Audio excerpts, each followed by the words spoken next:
So, ayan guys, mag-open tayo ng refurbish. Ayan, maliwanag naman. Ayan, refurbish. So, in-order ko siya ng May 2.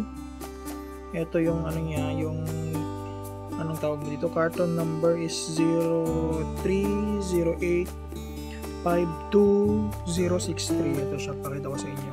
Na refurbish kit yan.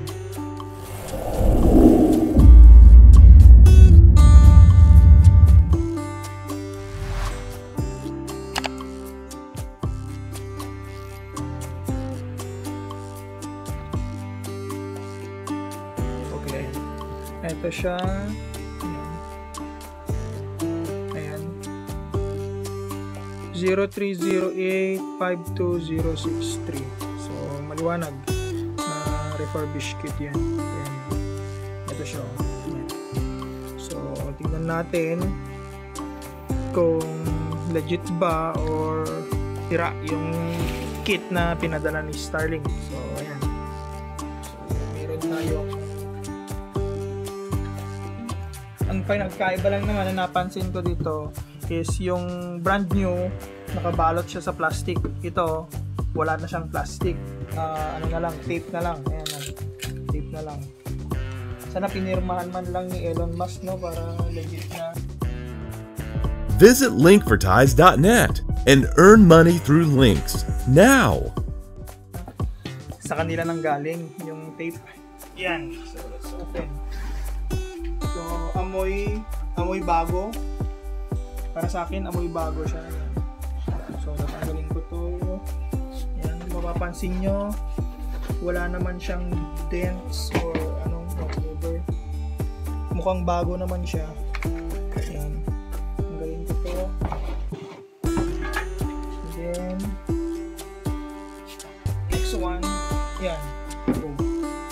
Parang hindi naman siya naarawan. Makinis naman siya. Ang kinis naman. Wala naman siyang gas-gas. Alikabok lang. Ay, amag pala, amag. Siguro dahil sa pag-store nila sa storage. Pero, makinis siya. Makinis siya. Sulatan. Batang-latutan. And then, yung loob, ayan, may free sticker pa rin. May pa rin, may seal pa rin. And yung router natin, makinis din siya. Makinis din. So,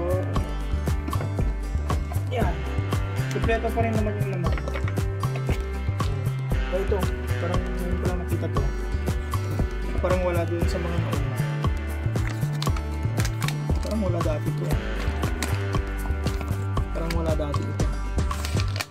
But anyway, para sa akin, parang hindi siya refurbished, parang brand new pa rin siya. Talagang sadyang gusto lang ibenta ni Elon ng mura. So, kung order kayo, hindi kayo magsisisi. Pero kung nagsisisi kayo, umorder kayo, benta nyo na lang sa amin ng this is worth 14K. Benta nyo na lang ng mga 8,000 kung ayaw na ninyo yung kit. Tatanggapin namin yan. So, ayan. So, maliwanag na maliwanag. Yung refurbished kit ay hindi siya nagamit. Ang titest na lang siguro natin kung defective ba siya or may sakit ba siya, may mga kakaibang kung ano-ano. Yun na lang ang titest natin. So, sa part 2, gagawa tayo ng speed test para makita natin kung may defect nga yung mga refurbished kits. Yeah. So, as for the cosmetics and itsura, bago siya. Yan. So, abang-abang sa part 2.